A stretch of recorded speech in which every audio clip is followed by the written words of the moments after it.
आप सुन रहे हैं भाग 8। सचिन गुलाबो को शांत कर पलंग पर लेटा देता है। उसके पूछने पर गुलाबो कहती है, घबराओ नहीं, मुझे कभी कभी ये समस्या होती है, सांस फूल जाती है, कोई चिंता की बात नहीं है। बचपन से ही मुझे ऐसा कभी कभी होता है, पर कुछ समय बाद ठीक भी हो जाती हूँ। सचिन उसकी बात सुनकर थोड़ा चिंतित होता है। एक बार मुझे शहर में सेट हो जाने दो, फिर किसी अच्छे डॉक्टर को तुमको दिखाएंगे, तुम बिल्कुल ठीक हो जाओगी। बस कुछ दिन की बात और है। अरे मैं ठीक हूँ बाबू, और तुम ये बात माताजी या किसी को भी बताना मत। वैसे ही सब मुझे लेकर इतना परेशान है, और परेशान हो जाएंगे। तुम ठीक कहते हो, हम बाद में शहर में किसी अच्छे डॉक्टर को दिखा लेंगे। पहले तुम नौकरी तो चालू करो, धीरे धीरे सब अच्छा हो जाएगा। गुलाबो सचिन के हाथ पर हाथ रखते हुए बोली। उससे बात करके सचिन बाहर सबके पास आता है। बाहर आंगन में माँ, भैया और भाभी को एक साथ चिंता मग्न खड़ा देख उनके पास जाता है। उसकी माँ पार्वती, महेश और रमा किसी बाबा जी के बारे में बात कर रहे होते हैं। सचिन उनकी अधूरी बात सुनकर पूछने लगता है, कौन आया था माँ? आप सभी किस बाबा के बारे में बात कर रहे हो? पार्वती पलटकर सचिन को देखती है। तू कहाँ था? मैं तो अंदर अपने कमरे में था। गुलाबो की तबीयत अचानक कुछ खराब हो गई थी, उसे ही संभाल रहा था। सचिन सफाई देते हुए माँ पार्वती से बोला। क्या? अब कैसी है वो? क्या हुआ था उसे? अरे कुछ नहीं माँ, बस थोड़ी घबराहट और बेचैनी सी हुई थी। बता रही थी बचपन से ही कभी कभी उसे ऐसा होता है, बाद में ठीक भी हो जाती है। सचिन पार्वती से बोल रहा था और बगल में खड़ी रमा चुपचाप सुन रही थी। सचिन की बातें सुनकर रमा भी हैरान रह गई। वो मनी मन कुछ सोचकर भयभीत होने लगी। पार्वती उसे देखकर बोली, अरे अब तुझे क्या हुआ? तू भी सोचने लगी क्या? पता नहीं इस घर में क्या क्या हो रहा है, जिसे देखो वो ही अजीबोगरीब होता जा रहा है। आजकल ये रमा भी गुमसुम रह गए हैं, पूछो तो कुछ बतावे नहीं। पता नहीं मनी मन में क्या सोचती रहती है। रमा उनकी बात सुनकर बोली, नहीं माँ जी, ऐसी कोई बात नहीं। मैं भी बस उन्हीं सब बातों से थोड़ा परेशान हूँ, जिन बातों ने आपको भी चिंता में डाल रखा है।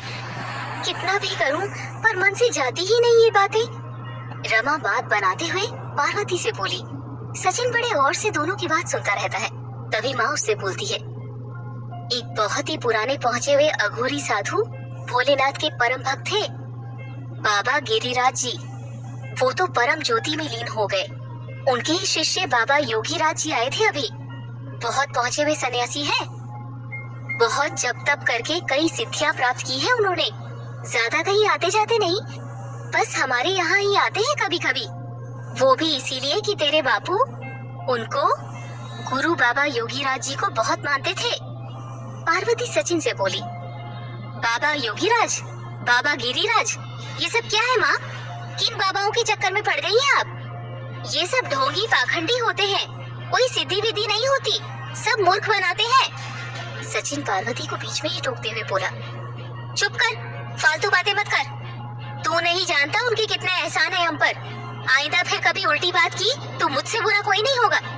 तेरी हर बात चुपचाप मान रहे हैं तो तू और सर पर चढ़ता जा रहा है। बोलने से पहले सोच लिया कर एक बार। ये जो तेरा भाई महेश, जो अभी तेरे सामने जिंदा खड़ा है ना, ये सब उन्हीं बाबा की कृपा और महिमा से है।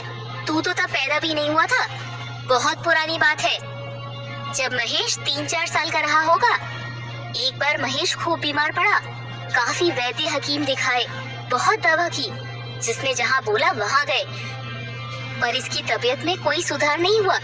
सारे इलाज कर लिए पर कोई कुछ नहीं कर पाया। ये रातों को अचानक से उठकर नींद में चलने लगता। कभी कभी नींद में पूरी तरह चीखता, जैसे किसी डरावनी चीज को देख लिया हो।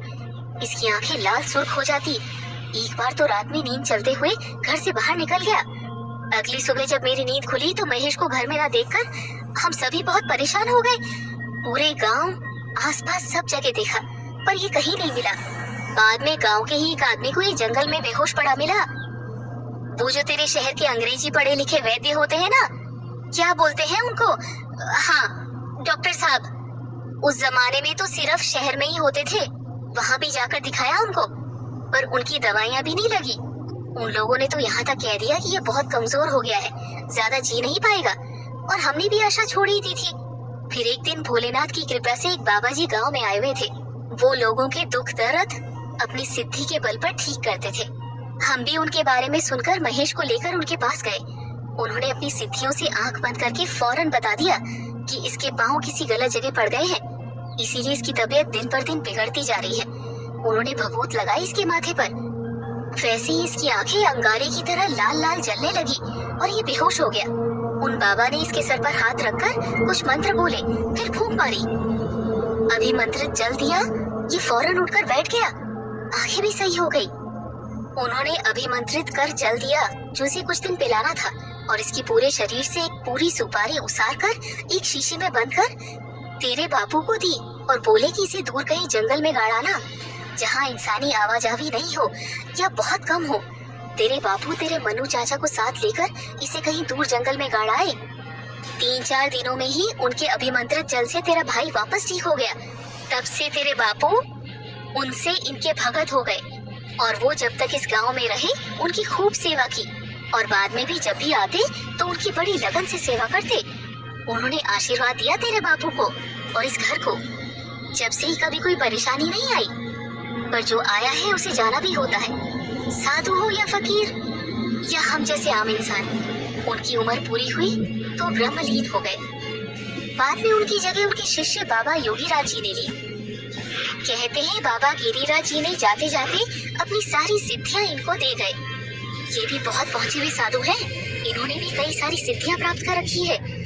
उनकी कृपा से ही हम फल फूल रहे हैं बेटा, वरना इतना बुरा वक्त भी आया हमारी जिंदगी में कि कोई और होता तो मिट गया होता। पर भगवान भोलेनाथ जी और बाबा जी की असीम कृपा से ज्यादा कुछ नहीं बिगड़ा।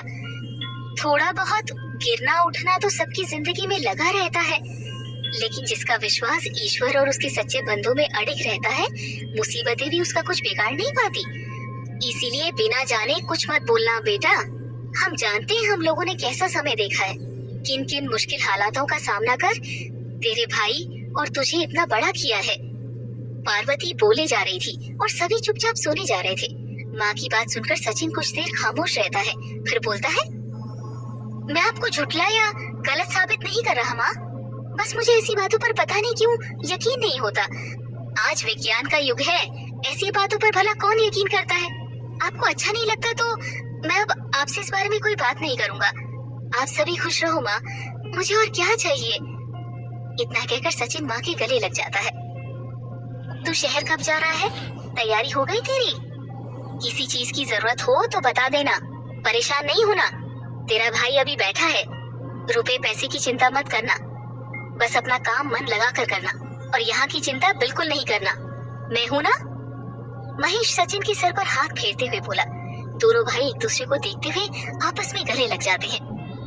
नहीं भैया, बस आप सभी का आशीर्वाद चाहिए। भाई अभी बैठा है, रुपए पैसे की चिंता मत करना, बस अपना काम मन लगा कर करना और यहाँ की चिंता बिल्कुल नहीं करना। मैं हूँ ना। महेश सचिन के सर पर हाथ फेरते हुए बोला। दोनों भाई एक दूसरे को देखते हुए आपस में गले लग जाते हैं। नहीं भैया, बस आप सभी का आशीर्वाद चाहिए। मैं कल सुबह निकल रहा हूँ और आप मेरी चिंता बिल्कुल मत करिए, बाकी मैं सब अरेंज कर लूंगा। मुझे दुख है कि मेरी वजह से आपको सबके सामने शर्मिंदा होना पड़ा, पर भैया, माँ, भाभी, आप सभी को विश्वास दिलाता हूँ कि गुलाबो बहुत अच्छी लड़की है। देखिएगा, वो आपको कोई शिकायत का मौका कभी नहीं देगी। अपना घर छोड़कर आई है तो थोड़ा असहज महसूस कर रही है ना, धीरे धीरे सबसे घुल मिल जाएगी। बस उसे थोड़ा वक्त दीजिए। उससे कभी कोई गलती हो जाए तो उसे क्षमा करते रहिएगा। सचिन सभी की तरफ देखते हुए बोला। अरे मेरे भाई, तू बहू की चिंता क्यों करता है? वो तो अब इस घर की इज्जत है, उसकी जिम्मेदारी सिर्फ तेरी नहीं बल्कि हम सबकी है और हम सभी उसका पूरा ध्यान रखेंगे। तू बेफिक्र होकर शहर जा और खुश मन से अपनी नई जिंदगी की शुरुआत कर। तेरे इस दिन का इंतजार हमको कब से था। मेरा भाई अपने पाँव पर खड़ा हो रहा है, ये मेरे लिए सबसे खुशी की बात है। महेश सचिन के कंधे पर हाथ रखते हुए उसकी आंखों में देखकर बोला। पार्वती जो अब तक उनकी बातें सुन रही थी, उसकी आंखों में भी खुशी के आंसू झलक आए। वो सचिन को आशीर्वाद देते हुए बोली, बेटा, मैंने गुस्से में जो कह दिया हो उसका बुरा नहीं मानना। एक माँ को अपनी सभी संतानों की बराबर फिक्र होती है। तू बहू की चिंता बिल्कुल मत कर, वो कोई मेरी दुश्मन नहीं है, बस उसका बर्ताव कुछ अजीब सा लगता है। एक बार मैं कभी किसी बात का जवाब नहीं देती, पता नहीं किस दुनिया में खोई रहती है। ऊपर से पूजा पाठ भी नहीं करती। जब से आई है तब से मैंने या रमा ने उसे कभी पूजा करते नहीं देखा। अपनी धुन में रहती है। मुन्नी पिट्टू भी कितना उसके आगे पीछे घूमते रहते हैं, पर वो उनको भी कोई भाव नहीं देती। मैं कोई उसकी शिकायत नहीं कर रही, पर जो सच है वो ही बता रही हूँ। तू उसे थोड़ा समझा दे। परसों गांव की कुछ औरतें आई थी, बहू से मिलने की इच्छा थी। मैंने बुलाया तो काफी देर तक वो आई नहीं, और जब ज्यादा जोर दिया तब ऐसे आकर खड़ी हो गई जैसे हमने उसे बुलाकर कोई अपराध कर दिया हो। सभी औरतें तरह तरह की बातें करते हुए गई। इस समाज में उठना बैठना है तो सबसे मिलजुल कर रहना पड़ता है। बस यही बातें हैं जो हमें उसके बारे में थोड़ा परेशान किए रहती है। लेकिन तू इन सब की चिंता मत कर, तू अपनी नौकरी पर ध्यान दे। बस उसे थोड़ा इस घर के रीति रिवाज समझा देना। पार्वती सचिन से कहती है। सचिन बड़े गौर से माँ की पूरी बात सुनता है। वो आश्वासन देता है कि गुलाबों को समझाएगा, वो ऐसा नहीं करेगी। अगले दिन सुबह, अरे सचिन जल्दी आ, गाड़ी का वक्त होने वाला है। बंटी भी आ गया तुझे लेने, तुझे नाके तक छोड़ने। सचिन अपना सामान लेकर बाहर आता है, सबके पांव छूता है।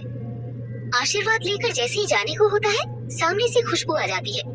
दोनों के कदम एक दूसरे के सामने आकर स्थिर हो जाते हैं। दोनों एक दूसरे की तरफ देखने लगते हैं। सचिन नजरें नीची कर उसके बगल से बाहर निकल जाता है। खुशबू वहीं खड़ी खड़ी उसे जाते हुए देखती रहती है। अरे खुशबू, वहाँ दरवाजे पर क्यों खड़ी हो? आ अंदर आ। माँ और पार्वती उसे बुलाते हैं। खुशबू की तंत्रा अचानक से टूटती है। वो वापस पीछे पलटकर रमा के पास आती है। मैं माझी की गठिया की दवाई लेकर आई हूँ भाभी, बाबा कल शाम ही लाए थे वैद्य जी से। खुशबू बोली। भला हो भाई साहब का, कितना ख्याल रखते हैं मेरा। वक्त पर दवाई लाना कभी नहीं भूलते। और तू खुशबू बिटिया, तू भी मेरी कितनी चिंता करती है। भगवान तुझे हर खुशी दे। पार्वती उसके गाल पर हाथ फेरते हुए बोली। कुछ दिनों बाद रात में रमा की अचानक नींद खुलती है। उसे कुछ अजीब सी आवाजें आती है। वो कमरे में इधर उधर नजर दौड़ाकर देखने लगती है। आवाज बाहर कहीं से आ रही थी, कुछ कड़क चीज अपने दांतों से चबाने की। पहले उसे लगा बाहर कोई कुत्ता वगैरह होगा, कुछ चबा रहा होगा, पर आवाज लगातार आ रही थी। गौर से सुनने पर उसे ये आवाज किसी जानवर की नहीं लगी। वो उठकर खिड़की खोलकर बाहर को देखती है तो आवाज सामने से सचिन के कमरे से आती सुनाई देती है, जैसे कोई गुर्राते हुए कुछ कड़क चीज जम जम के चबा रहा हो। डरकर वो महेश को जगाती है। महेश उठकर उससे पूछता है। वो उसे बाहर से आ रही आवाजों के बारे में बताती है। तभी अचानक से वो आवाज आनी बंद हो जाती है। महेश फिर से उसे रमा का भ्रम बोलकर उसे सोने को बोलता है। महेश तो सो जाता है, पर रमा नहीं सो पाती।